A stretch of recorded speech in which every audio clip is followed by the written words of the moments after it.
国連大学サステナビリティ高等研究所は環境省、それから環境再生保全機構と共同で毎年全国の高校生を対象にユース環境活動発表大会を開催しています。今全世界でですね、この地球環境問題に対して若者ユースの活動が大変盛んになっていて、注目されていると。で、昨年は愛媛大学附属高校理科部プラガールズが見事国連大学所長賞を受賞されました。海洋中の細菌を培養して生分解性プラスチックを作って、非常にその環境に負荷がかからないプラスチック製品を使って今世界中で問題となっている海洋プラスチック問題に貢献していこうという内容でした。生徒の方々だけではなく、その周囲の方々が、どういうやり方で、協力をして、こういった成果が出ているのか、ぜひ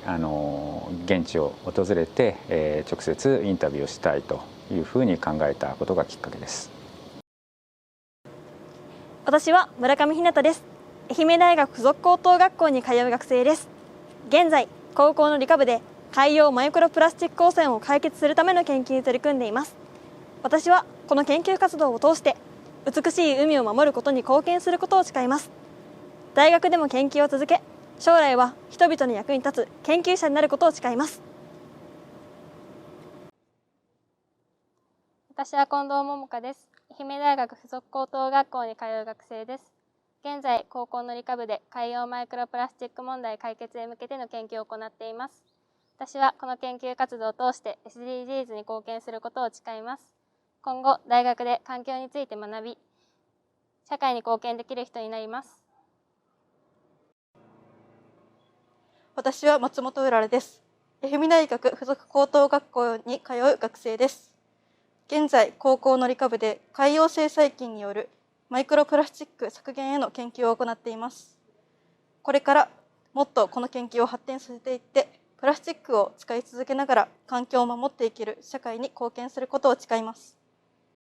まず本当にすごく光栄でありがたいなって思いました。やっぱ私たちの活動はこういう SDGs とかに関連していることだったので、そういうことを専門的にやられている国連大学サステナビリティ高等研究所さんに評価していただいたっていうのが何より嬉しかったです。国連大学ということで世界レベルの評価をしていただけたというふうに解釈しておりますので、それもすごく嬉しいなと思いました。私が中学2年3年の頃に担任をしていただいた先生がすごく SDGs に関心のある先生で、その先生の授業を受けているうちに海洋マイクロプラスチック汚染というものにすごく私も興味を持ち始めました。高校に入学した後、2人が研究しているのを見て、私もこの問題の解決に関わりたいということでこの部活に入部しました。私は幼い頃から祖母の家の近くにある海でプラスチック問題を目の当たりにしていて、この問題について解決したいという思いがありました。そしてこの高校に入学して先輩方がそれに近しい研究をやられていたので、私もこの問題の解決に参加したいと思ってこの部活に入部しました。私たちが通っている愛媛大学附属高校では毎年7月に新入生への説明会があるんですけど、プラガールズのこれまでの活動の様子の写真とか研究の内容とかをバーッと一面に貼って、その横で実際に実験するっていうプラガールズ特設コーナーみたいなのを作って1年生を勧誘しました。まずはプラスチック分解菌の分析ということを行っていきたいと考えています。プラスチックを回収した後に分解させないとやっぱ意味がないと思うので、その分解技術のためにこのプラスチック分解菌を分析することによって実用化した際に使えるものを探していきたいと考えています。海に流れてしまったものが分解できるような条件は何なのかを探索していきたいと考えています。これとこれは似ているんですけど、漁業用プラスチックや農業用プラスチック由来のマイクロプラスチックについて調査をして、どういうところに生分解性プラスチックを使ったらいいのかを検討していきたいと考えています。で、最後はやっぱり多くの人にこの問題について知ってもらって、みんなで解決しようということを意識を高めてもらいたいので、啓発活動を行っていきたいと考えています。もともとは生徒が環境問題の研究をしたいということがあったので、その中でどんな環境問題の研究ができるんだろうということを話し合いまして、その時にやっぱり一番関心が高かったのがマイクロプラスチック問題だったので、じゃあそれでどんなことができるかいうことで、海の微生物が作った生分解性プラスチックなら海の微生物が分解できるんだろう。だから、プラスチックをその海の微生物に生分解性プラとして作らせれば最終的には解決につながるんじゃないかという話になって、じゃあ実際に微生物を取って作らせてみようというところから研究が始まりました。野外調査ができないとか、部活動そのものが制限時間が設けられて、十分な実験時間が作れない。あと大学付属なのに大学に行って研究させてもらえないとか、もういろいろ制約だらけで、やっぱりこのコロナというのが一番きつかったですね。その分外部の研究プログラムを活用することによって専門家の意見なんかも聞きながら進めることができました。リモートばっかりで人脈を作るのがやっぱり難しかったんですけど、時期を見て、超分野学会の香川フォーラムに行ったりとか、先日のサイエンスキャッスル中四国大会とかは現地で行うことができたので、そこで積極的に名刺を交換したりとかして人脈作りに頑張ってみました。一番よく使ったのが株式会社リバネスさんの、教育助成プログラムです。2020年は、サイエンスキャッスル研究費朝日飲料賞というのに応募しまして、一応予算をもらえたので、それで必要な消耗品を変えて、それから月1回のペースでリモートで研究者の方から助言していただけるのが相当参考になりました。日立ハイテクノロジーズさんからは、電子顕微鏡の、無償貸与の制度があるのを、知りまして、それで応募して、2ヶ月ごとに学校を巡回していく小型電子顕微鏡を借りれるプログラムに参加しまして、それでまたなかなか高校生にはできないようなデータを取ることができました。そういう教育プログラムをうまく活用できたのがかなり有効だったという気がしています。中高生たちをですね、募集する資源循環賞というものをですね、用意したときにですね、彼女たちが非常に魅力的な研究をですね、申請してくださいまして、そういった形で採択をして、私の方が研究のメンターという形でついたのがきっかけになっております。その研究で解決したい世界は何なのかですとか、その研究で見せたい、作りたい世界ってのはどういったものなのかっていうのを、一つ一つ彼女たちの目線になって噛み砕くっていうところを、私としては指導としては一番重きを置きました。とにかく熱量があるっていうのが本当に素直な印象でして、多くの中高生っていうのはやっぱりその研究が2代目3代目ってなるとやらされてる感みたいなのが結構出てしまったりする時はあるんですけれども、もう彼女たちのすごいところっていうのはしっかりと先輩たちからその熱っていうものを受け継いで、かつ自分の熱も足していると、それによってより豊かな世界観の中で研究を進めていこうと、そういう姿勢があるっていうのは私の中ではすごい彼女たちに持った好印象ですし、先生が口酸っぱく何かを言ってやらせるのではなく、しっかりと支援をする先生として彼女たちがやりたい世界っていうのを実現するためにサポートしているなっていうのを、私はすごい感じました。あと、愛媛大学の先生方にもかなりつけていただきました。私自身が領域がですね近かったという点、あとちょうどマイクロプラスチックに関する教材開発についてもですね行ってたっていう流れで、高校の方で指導されている中川先生とも面識があって、こういう、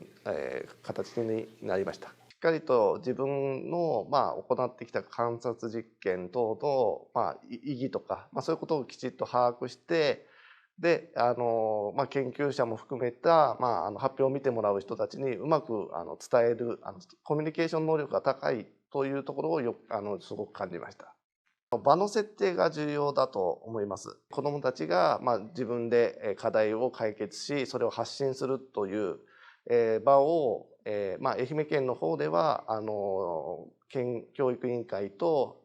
総合教育センターと連携してそういう場も設定して行っているのもいい波及効果を生んでいるんじゃないかと考えています。プラガールズ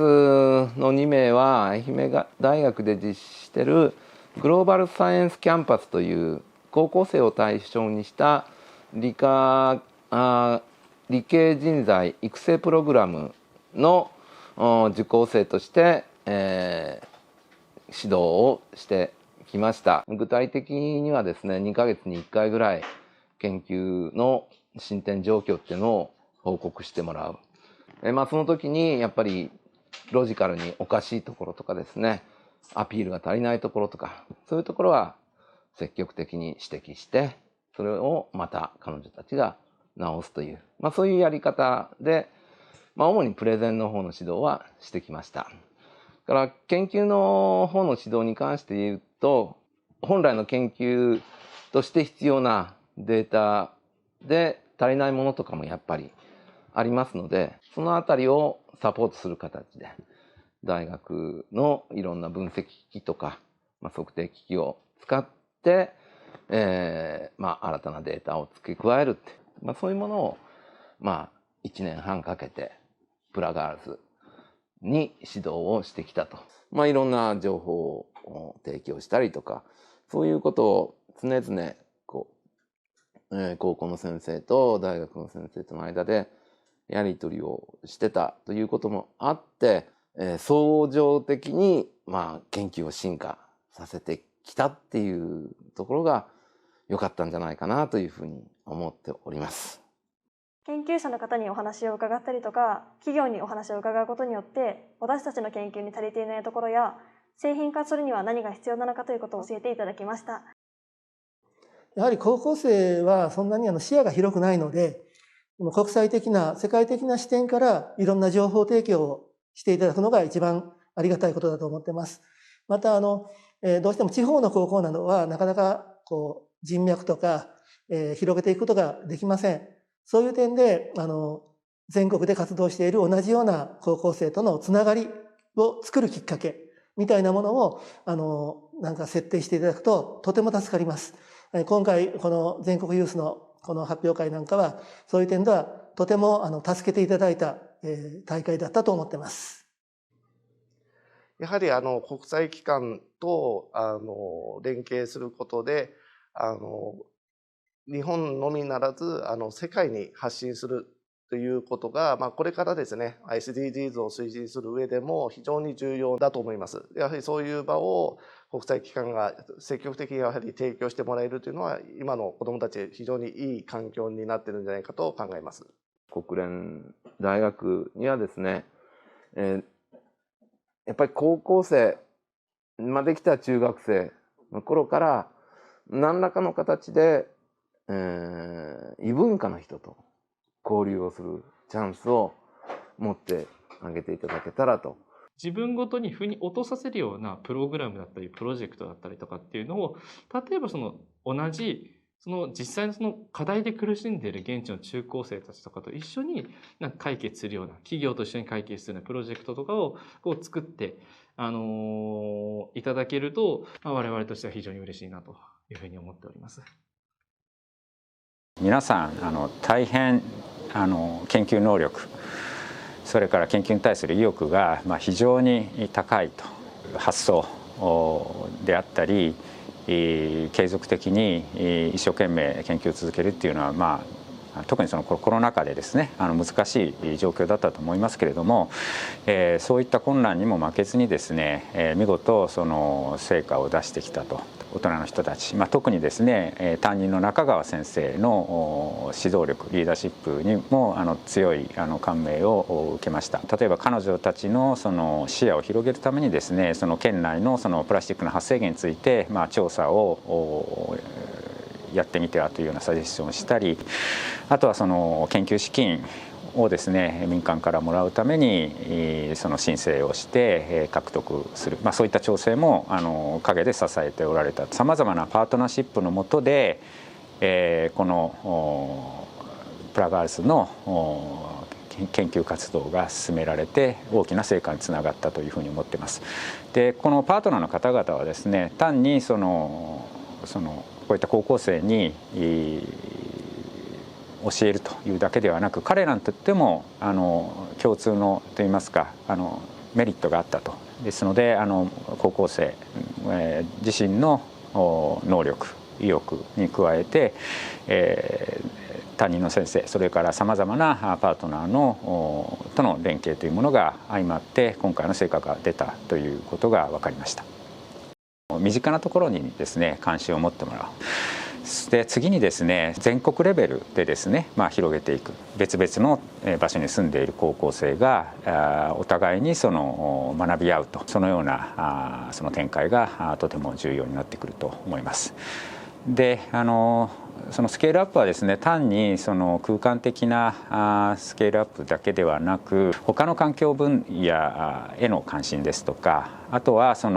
ういった環境問題に付随する経済や社会の問題にも関心を持ってもらう。例えばプラスチックはですね単にその廃棄物あるいはその海洋汚染という問題だけではなく、これはいろんな試算がありますけれども、化石燃料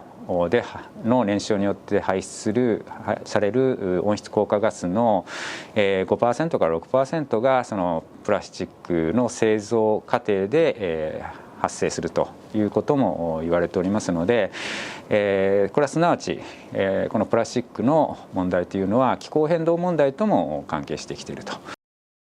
現在プラスチックごみはリサイクルといっても3はリサイクルといって燃料にして燃やしてしまっているので、結局 CO2 の排出につながってしまっているんですけど、私たちが作った PHB という物質は分解させることによって燃やさなければやっぱ水と二酸化炭素になって、でもその二酸化炭素は炭素の循環なので二酸化炭素が増えるっていう問題にはつながらないので、気候問題の解決につながるかなって考えています。我々国際会議などに参加をしたり、その主催をしたりする機会多々ありますので、ぜひプラガールズをはじめユース活動をされている皆さんを国際会議の場にご招待して、その活動を世界に広げたり、あるいはその世界の活動を学んでもらうというその手助けをしていきたいなというふうに思っています。